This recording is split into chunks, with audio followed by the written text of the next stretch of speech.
I'm not talking about this. I know. What is, do you know what it is? What is Measure 105? Measure 105 repeals Oregon sanctuary state status. And what have you done to oppose it? What have I done to oppose this? Yeah, what have you done? Did you vote? No, I can't vote.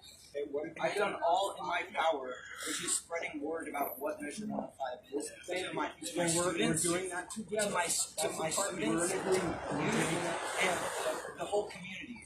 I go to protests like the one tonight, which was very peaceful. Also, I'd like to mention that Oregon police actually legally tried to make us stop marching on the sidewalk. They ordered us to go on the sidewalk. And then they started us.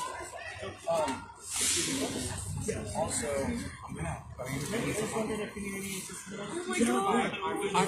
Brady, let's have a conversation. Okay. do we have anything? Okay. We're good, thank you. Like, frankly, I would love to see your support in the fight against ICE in Portland, but all I've seen for Seriously, have you seen my record with regards to ICE and immigration rights? I just don't all I've seen know is what my words. position All is. I've seen is words. That's all I've seen from you since you've been in office.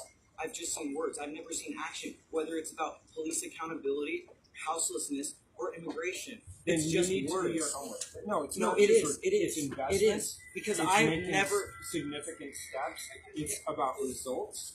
It's about the positions that I take as the mayor of this I've been community. following you as the Then mayor here's what you since need to you've do. been in office. Who has a card for my office? I do.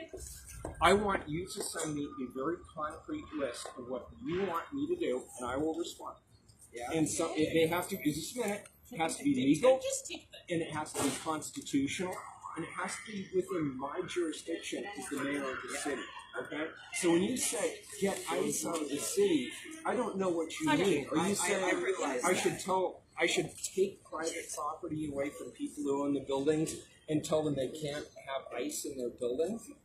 What are you asking me to do? That doesn't make any sense. I'm asking you Thank to you. take I don't want 50 emails that I respond to. You get together and you put one email together, and I promise you I will give you a thoughtful response. I promise you that, okay? Is that fair?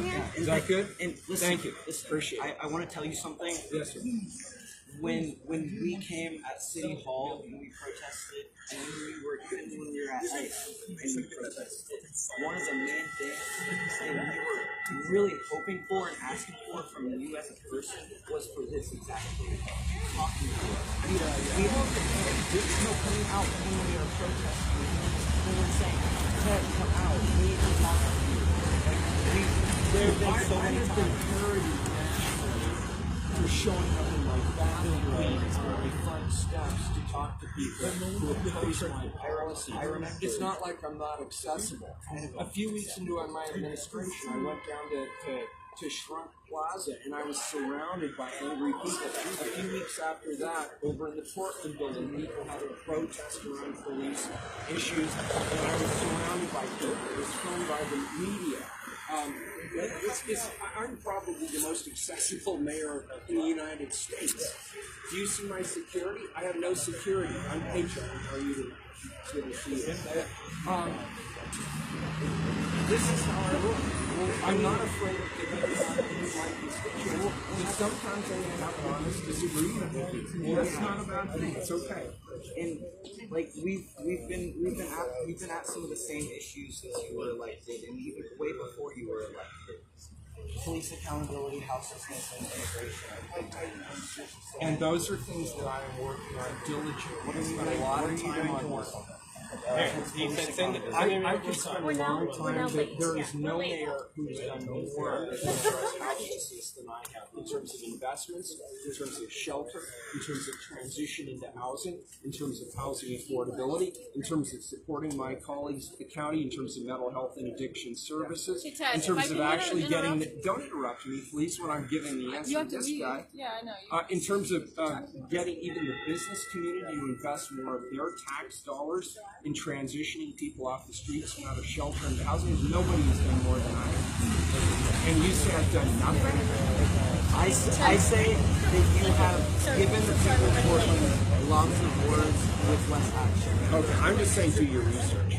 Okay. For me, it's about action. That protest ordinance isn't going to work. You're going to let the fascists win. I don't agree with you. Thank you. I Think about respectfully Measure disagree. 11 test? I'm opposed to Measure 11. I've always been opposed to Measure 11. Why? Why? Because number one, it's prescriptive. It doesn't give the judges any latitude. It puts a lot of people behind bars who I think actually, with the right kind of interventions, could be reconnected with society. I'm not saying they don't deserve to be penalized for wrongdoing, but Measure 11 doesn't allow any flexibility from the judges. We have a judicial system. Let's let the judicial system do its job. That's my view on Measure 11. Hey, and seriously, that protest ordinance is all it's going to do is suppress freedom of speech. Then you know what? That's a fact. Thursday. That is a on fact. Thursday, you can come and you can testify. And here's my plans with regard to the protest ordinance. On Thursday, show up. I'm going to have my panel of supporters, and I'm going to do something that's rather unusual. I'm going to have a panel of people who oppose it, people who oppose my ordinance. We're going to hear both sides the way we would in a court, pros, cons. The council will have a full conversation, and let's discuss it like rational adults. And my colleagues might oppose it, or they might amend it, or they might have different ideas on how to approach it. I'm open to these things. And would the people of Portland have any decision and if this protest ordinance is a thing that exists? So the current proposal, as it's on the table, would sunset in 1 year unless the council decides they want to continue with it. I think that'll probably be amended to a shorter time frame. But it all has to be done publicly. If the ordinance is enacted, there has to be public findings, it has to be publicly disclosed. There's complete transparency in terms of why the ordinance would be imposed.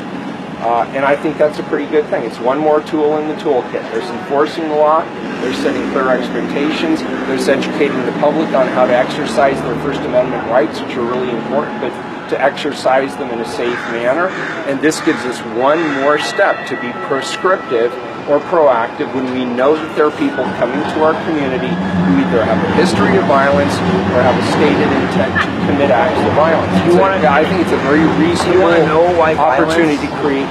I know lots of reasons. You know why violence happens in protests? As someone who has been to like almost every single protest. Okay, show up Thursday. I want to hear your opinion. Show up Thursday. It's the police. Anybody who has an opinion, when the show police, up Thursday. when the police agitate protesters, that's when riots start. We're pretty late now. The police are the problem, Mayor. Do something, Mayor. Can you sign Spider-Man?